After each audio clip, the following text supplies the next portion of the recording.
বন্ধুরা, যদি আপনি মনে করেন রোহিত শর্মা সেরা অধিনায়ক, তাহলে আজকের ভিডিওতে একটি লাইক দিতে ভুলবেন না। আজ আমরা কথা বলবো ভারত ও অস্ট্রেলিয়ার মধ্যে অনুষ্ঠিত দ্বিতীয় ওডিআই ম্যাচের।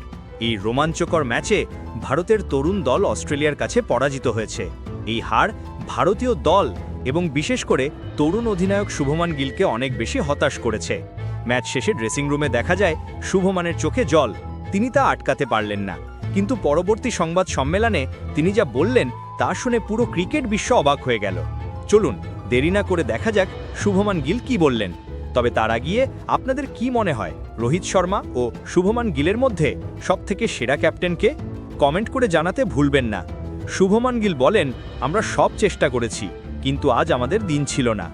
খেলোয়াড় হিসেবে এবং অধিনায়ক হিসেবে এটি আমার জন্য বড় শিক্ষা। আমরা জানি কোথায় ভুল করেছি, কোথায় আরও উন্নতি করতে হবে।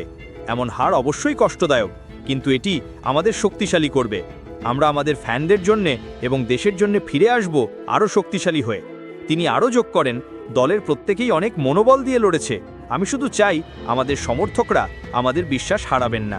আমরা জানি প্রত্যেক হার আমাদের শেখায়, আমাদের আরও ভালো হতে সাহায্য করে। আগামী ম্যাচে আমরা এই শিক্ষা কাজে লাগিয়ে ম্যাচ জিতব, এটাই আমাদের প্রতিশ্রুতি। বন্ধুরা, এই ছিল সেই আবেগপূর্ণ মুহূর্ত যখন ভারতের তরুণ অধিনায়ক হার মোকাবেলায়ও তার দৃষ্টিভঙ্গি এবং নেতৃত্বের দিকটি প্রকাশ করেছেন। আজকের ম্যাচের কথা যদি বলি, সিরিজে টিকে থাকতে হলে আজকের ম্যাচে জয় ছিল ভারতের জন্য অত্যন্ত জরুরি।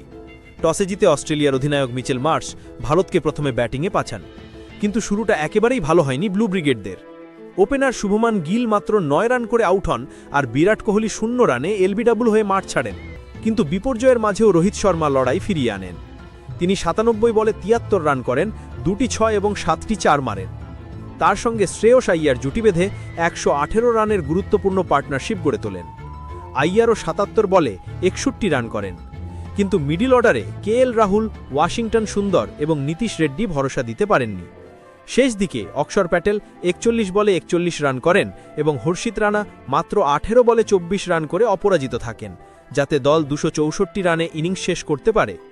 এরপর রান তাড়া করতে নেমে অস্ট্রেলিয়ার শুরুটা মন্থর হয়। অধিনায়ক মিচেল মার্শ মাত্র 11 রানে আউট হন, ট্রাভিস হেডও 28 রানেই আউট হন। তবে ম্যাচে ফেরান ম্যাথিউ শট, 78 বলে 74 রান করেন। শেষ পর্যন্ত অস্ট্রেলিয়া মাত্র 5 উইকেট হারিয়ে 50 ওভারে 265 রান তাড়া করে জয় নিশ্চিত করে। এই ম্যাচে